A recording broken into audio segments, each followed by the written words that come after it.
In this video, I'm going to share with you how I raised my KD from 0.8 to 1.1 and how you can do it too. 16-4 MVP. I'm a Siege Unk. I've been playing this game for a long time, but during that time, I've been hard stuck gold as my peak in ranked, and that's something I wanted to change this season. So I set out with the goal of hitting at least plat this season and then potentially hitting champion in future seasons. Booting up into ranked, I noticed that I was getting stuck around the silver ranks, and I wanted to analyze why that was occurring. I needed to work on accuracy, game sense, and having a structure for when I play. So in this video, I'm going to share with you the things I've implemented into the way I play ranked and Siege in general that's helped me improve some of the areas of my game. One of the very first things that I did was get into the shooting range and start practicing recoil control. I played Siege for 9 years on Xbox. Switching to PC, I can tell you the recoil is definitely stronger, and it's not something that as an Unk I was quite ready to deal with once I started playing ranked consistently. So for 1 week straight, I spent an hour each day in the shooting range just working on recoil control and then working on the target dummies to make sure I was hitting those headshots. In addition to that, I started doing clear houses for at least half an hour with the AI turned on to advanced and headshots only. And I would go through the map until I got at least 100 kills. And this taught me to aim at head level, but also forced me to make sure that my corrections when I was shooting at the targets was hitting the head because it wouldn't work with body shots. I relied a lot on recoil headshots in addition to aiming at dick level and just hoping I would get kills, which is what's led to having such a low KD, honestly. And in the matches directly following this dedicated practice, I noticed an immediate improvement in my ability to win gunfights, but also in my overall impact to the game. I went from middle to bottom fragger to consistently top fragging and even getting MVP in multiple back-to-back games. Now, I'm not saying that you need to spend an hour a day in the shooting range, but if you're struggling like I was with aim or all crosshair placement when you're playing the matches, I do recommend that you go into Clear House on Advanced AI with headshots only and learn to clear angles and take space where you can't rely on body shots. It revealed a big hole in my overall game sense, and since doing this dedicated practice, I have noticed that I'm aiming at head level more often than not. I do catch myself in some bad habits of aiming lower than I should, but now I'm recognizing it and correcting it instead of continuing to play the match that way. Once I had my aim working in my favor, the next thing was, what do I do with it?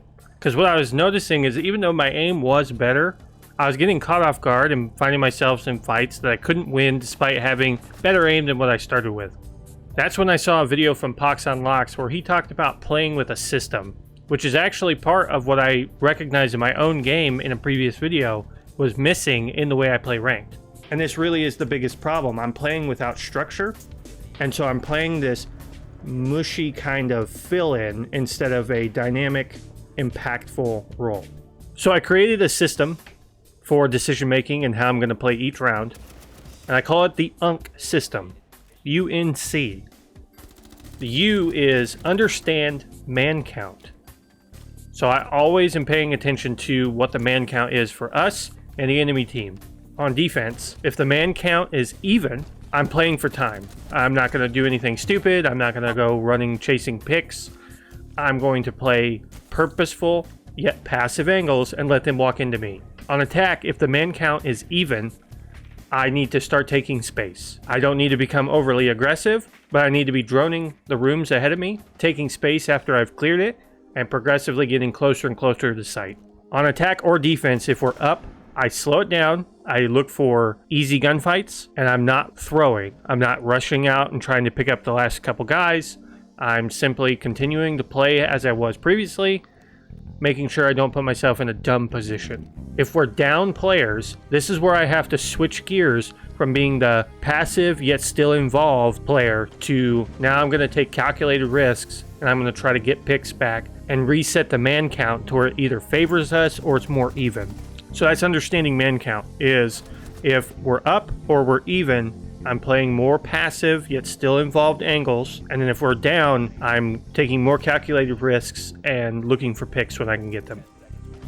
So the next one is no dumb swings. Stop ego peeking and wide swinging into multiple angles. This is something I'm particularly bad at, in that I was not properly clearing angles whenever I was peeking, and I was peeking angles when I really shouldn't have been because it put me in a bad position. I get killed, and now we're at a disadvantage. So this goes for attacking and defending. Whenever I'm swinging angles, I first ask myself, is this necessary? And then if it is, if it's something I've decided I have to do or I should do in the moment, I'm not swinging without info. I drone ahead of time if I can. I'm not swinging into multiple sight lines, so I'm slowly clearing each angle, and I'm not re-peeking the same angle if I've been seen and taken a gunfight. I crouch, I swing a little bit wider, or I try to take the gunfight from another direction. The last one is control space. The goal isn't kills, it's about controlling areas of the map. And if you control those areas of the map, you will get kills out of it. On defense, they have to go past you. So if you take positions that make them have to go into your lines of sight, you're going to get kills. When I'm attacking, I need to pick an area that's close to or adjacent to the site and get control of it. So I drone it out and I take the space immediately after, taking up a position to cut off somebody retaking the space or to catch somebody off guard if they didn't see me enter. I'm holding angles that help my teammates. So I'm taking a position that as they're pushing in, I can hold a crossfire. And I'm cutting off rotates for defenders that are in sight or roamers that are coming back into sight. So again, I'm in an advantageous position and they're coming into my lines of sight. By taking that space, you're adding pressure. That pressure means they're going to make mistakes, and those mistakes mean kills. Understanding the man count tells you how aggressive to be. No dumb swings keeps you from throwing when you have advantage, or from doing something stupid when you need to gain advantage. And controlling space gives you the win condition beyond just killing all the enemy players. So since implementing this system, in addition to training my aim, I have actually raised my KD from 0.8 to 1.1 over 63 matches. 1.1 isn't going to set any world records, and I'm not saying that I'm a great, perfect player yet. However, that's a pretty great improvement in just a short amount of time, and I wanted to share what I did to make that change. So right now, I'm hanging around Silver 1. I'm hoping to hit Gold before the end of the week. However, I think these changes have positively impacted my ability to win games. And more wins means I will eventually hit those higher ranks. But if you have any tips or tricks for how someone like me, an Unk at Siege, can get better, leave them in the comments below. Thanks everybody for supporting the videos. We're almost to 1,000 subscribers. So if you want to see if this Unk can finally hit Platinum, or eventually hit Champion, go ahead and hit that subscribe button, and I'll see you in the next video.